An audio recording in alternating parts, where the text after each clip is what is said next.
जय हिंद। स्वागत है आपका अपने स्टडी 24 झारखंड यूट्यूब चैनल में। बच्चों में इस वीडियो में आपसे झारखंड बोर्ड के क्लास 12 यानी कि इंटरमीडिएट के छात्रों का 11 फरवरी को होने वाले होम साइंस यानी कि गृह विज्ञान के बोर्ड एग्जाम के लिए कुल मिलाकर के 35 VBA ऑब्जेक्टिव प्रश्नों का उत्तर लेकर के आया हूं, जो आपसे छात्रों के लिए काफी महत्वपूर्ण है। और दोस्तों, इसमें से बहुत सारे प्रश्न आपके बोर्ड एग्जाम में पूछे जा सकते हैं, इसीलिए आप लोग इस वीडियो को बिना स्किप किए हुए शुरू से लेकर के अंत तक जरूर देखिएगा। और साथ ही साथ इस वीडियो के बाद आपका जो VBA सब्जेक्टिव प्रश्न है तो उसके उत्तर को भी अपलोड करूंगा, इसीलिए आप लोग चाहें तो इस यूट्यूब चैनल को सब्सक्राइब करके इसके नोटिफिकेशन बेल को प्रेस करके रख सकते हैं, ताकि ठीक इसी तरह से मैं आप लोगों को हमेशा के लिए हेल्प कर सकूं। तो दोस्तों, चलिए हम लोग आगे बढ़ते हैं और इसमें दिए गए सभी 35 ऑब्जेक्टिव प्रश्नों के उत्तर को हम लोग एक एक करके देखते हैं। और दोस्तों, इसमें आपका जो पहला VBA ऑब्जेक्टिव प्रश्न पूछा गया है वह है कि यह अस्थायी दांतों की संख्या होती है कितनी, 8, 7, 20 या 32। तो दोस्तों, इसका सही उत्तर होगा ऑप्शन नंबर ग 20। इसके बारे में हम आप लोगों को बता दें कि बच्चों के जो दूध के दांत होते हैं, जिसको अस्थायी दांत कहते हैं, तो उसकी संख्या 20 होती है, और वहीं पर 32 दांत अस्थायी दांत होते हैं जो वयस्क होते हैं उनके। तो इस तरह से हम लोगों ने पहले प्रश्न के उत्तर को देखा।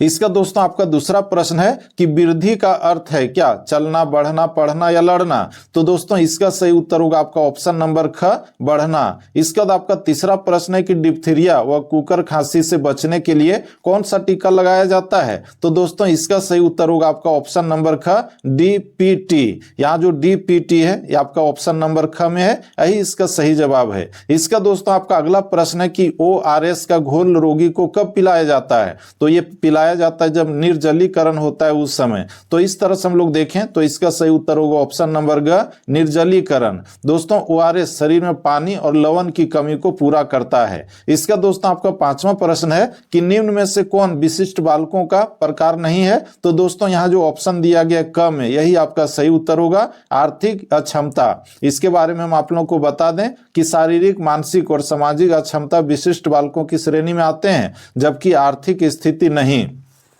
इसका दोस्तों आपका छठा प्रश्न है कि शिशु सदन को किस नाम से बुलाते हैं। शिशु सदन को किस नाम से बुलाते हैं। तो दोस्तों, इसका सही उत्तर होगा आपका ऑप्शन नंबर ख, क्रेच। ये जो क्रेच है छोटे बच्चों की देखभाल का स्थान है। इसका दोस्तों आपका सातवां प्रश्न है कि एडोलसेंस शब्द है क्या, लैटिन भाषा का, जर्मनी भाषा का, अंग्रेजी भाषा का या फिर हिंदी भाषा का। तो दोस्तों, इसका सही उत्तर होगा आपका ऑप्शन नंबर क, लैटिन भाषा का। इसका आपका अगला प्रश्न है कि कौन सा हार्मोन केवल महिला में स्रावित होता है। तो दोस्तों, इसका सही उत्तर होगा ऑप्शन नंबर क, प्रोलैक्टिन। ये जो प्रोलैक्टिन हार्मोन है यह दूध स्राव में सहायक होता है। अन्य हार्मोन स्त्री पुरुष दोनों में पाए जाते हैं, लेकिन ये सिर्फ केवल और केवल महिलाओं में पाए जाते हैं। इसका दोस्तों आपका नौवां प्रश्न है कि एड्स नामक रोग के मुख्य वाहक हैं क्या, नशे के आदी व्यक्ति, वेश्यावृत्ति में संलिप्त व्यक्ति या फिर पेशेवर रक्तदाता या फिर इनमें से सभी। तो दोस्तों, इसका सही उत्तर होगा आपका ऑप्शन नंबर घ, इनमें से सभी। HIV संक्रमित सुई असुरक्षित यौन संबंध और संक्रमित रक्त से फैलता है। इसका दोस्तों हम लोग आगे बढ़ें तो आपका जो अगला प्रश्न है कि मध्य प्रौढ़ावस्था की आयु होती है क्या, 20 से 40 वर्ष, 40 से 60 वर्ष, 60 से 70 वर्ष या फिर 18 से 45 वर्ष। तो दोस्तों, इसका सही उत्तर होगा आपको ऑप्शन नंबर ख, 40 से 60 वर्ष।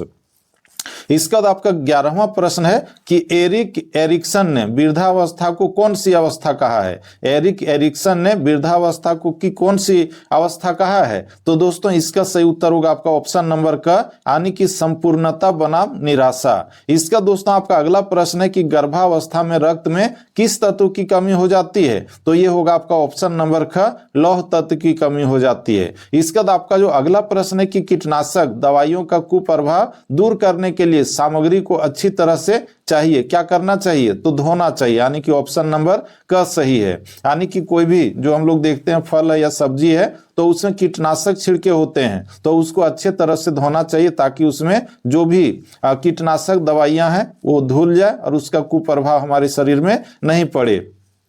इसका दोस्तों 14वां प्रश्न है कि खाद्य संचालक के किस पहलू से खाना बनाना प्रभावित नहीं होता है। तो इसका सही उत्तर होगा ऑप्शन नंबर ख, यानी कि ज्ञान। समझ रहे हैं। इसका बच्चों आपका अगला प्रश्न है कि जल में घुलनशील विटामिन है कौन, विटामिन C, A, D या K। तो इसका सही उत्तर होगा ऑप्शन नंबर का विटामिन C।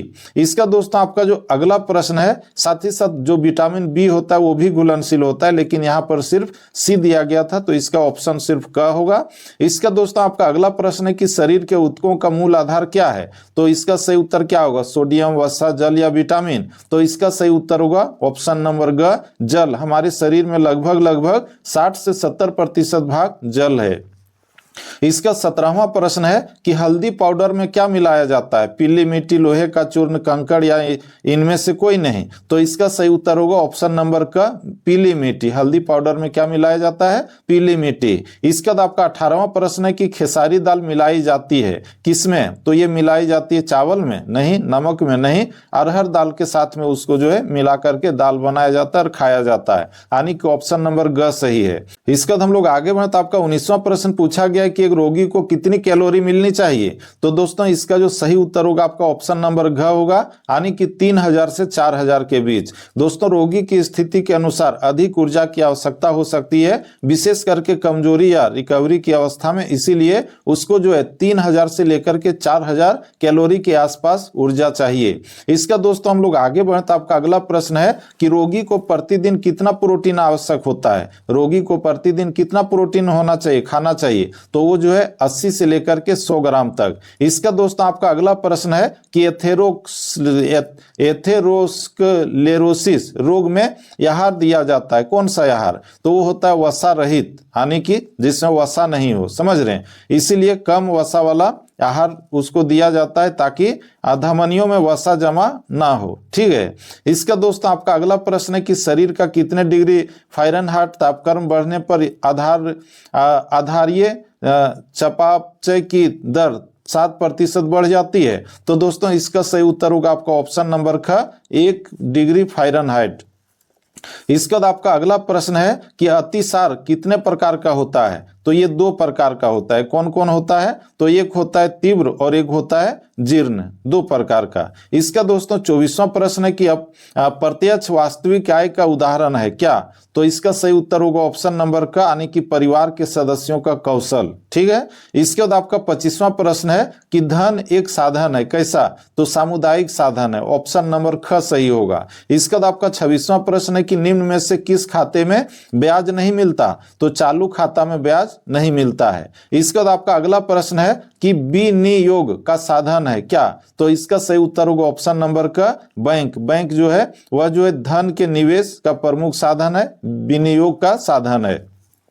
इसका 28वां प्रश्न है कि जैम की बोतल पर कौन सा मानकीकरण चिन्ह होता है? तो उसमें जो है FPO का मानकीकरण चिन्ह होता है, ऑप्शन नंबर का सही है। इसका 29वां प्रश्न है कि इनमें से कौन सूती वस्त्र की विशेषता है? तो यहाँ जो हम लोग देख रहे हैं टिकाऊपन, आरामदायक, शीतलता प्रदान करना, तो ये सभी आपका ऑप्शन सही है, यानी कि ऑप्शन नंबर घ होगा, उपर्युक्त सभी। इसका आपका 30वां प्रश्न है कि प्राकृतिक तंतु है कौन? तो ये होगा आपका ऑप्शन नंबर का सूती। सूती जो है वह पौधों से प्राप्त होता है, यानी कि ये प्राकृतिक तंतु है। इसका 31वां प्रश्न है कि रेडीमेड वस्त्र की लोकप्रियता का कारण है क्या? सस्ता होना, समय की बचत, टिकाऊ होना, इनमें सभी। तो इसका सही उत्तर होगा ऑप्शन नंबर घ, इनमें से सभी। इसका 32वां प्रश्न है कि वस्त्रों पर धब्बे छुड़ाने की विधि नहीं है क्या? तो रासायनिक, चूसक, घोलक, भौतिक। तो इसका सही उत्तर होगा आपका ऑप्शन नंबर घ, भौतिक। धब्बे हटाने में रासायनिक, चूसक और घोलक विधियां प्रयुक्त होती है, जबकि भौतिक विधि अलग से मान्य नहीं है। ठीक है। इसका दोस्तों आपका अगला प्रश्न है कि शुष्क धुलाई में किसका उपयोग किया जाता है? फ्रेंच चौक, मैदा, टेल्कम पाउडर या इनमें से कोई नहीं? तो इसका सही उत्तर होगा आपका ऑप्शन नंबर का टेल्कम पाउडर। इसका आपका 34वां प्रश्न है कि सिरका है क्या? तो इसका सही उत्तर होगा ऑप्शन नंबर का अम्लीय पदार्थ। इसका दोस्तों आपका अंतिम प्रश्न है इस सेट का, वह है कि स्टार्च युक्त कपड़े संग्रह करने पर लग जाती है क्या? तो यहाँ जो ऑप्शन आपका दिया गया तो ऑप्शन नंबर ख सही होगा, यानी कि सिल्वर फिश। तो दोस्तों इस तरह से हम लोगों ने कुल मिलाकर के 35 प्रश्नों का जो उत्तर था उसे अच्छे ढंग से देख लिया है। अगर आप लोगों को एक बार में नहीं याद आया हुआ होगा तो इस वीडियो को फिर से शुरू से लेकर के अंत तक जल्दी आप लोग जरूर देख लीजिएगा, ताकि सभी प्रश्नों का आंसर आप लोगों को याद हो जाए। और दोस्तों इस वीडियो के बाद आपके लिए अगर आप लोग चाहें, अगर आप लोग कमेंट में कहेंगे कि सर और अगला वीडियो भी डालिए, तो हम आपके लिए और भी ऑब्जेक्टिव और सब्जेक्टिव प्रश्नों का उत्तर को अपलोड करूंगा। ठीक है। तो दोस्तों हम लोग फिर से मिलते हैं नेक्स्ट वीडियो में, तब तक के लिए जय हिंद, वंदे मातरम। Thank you.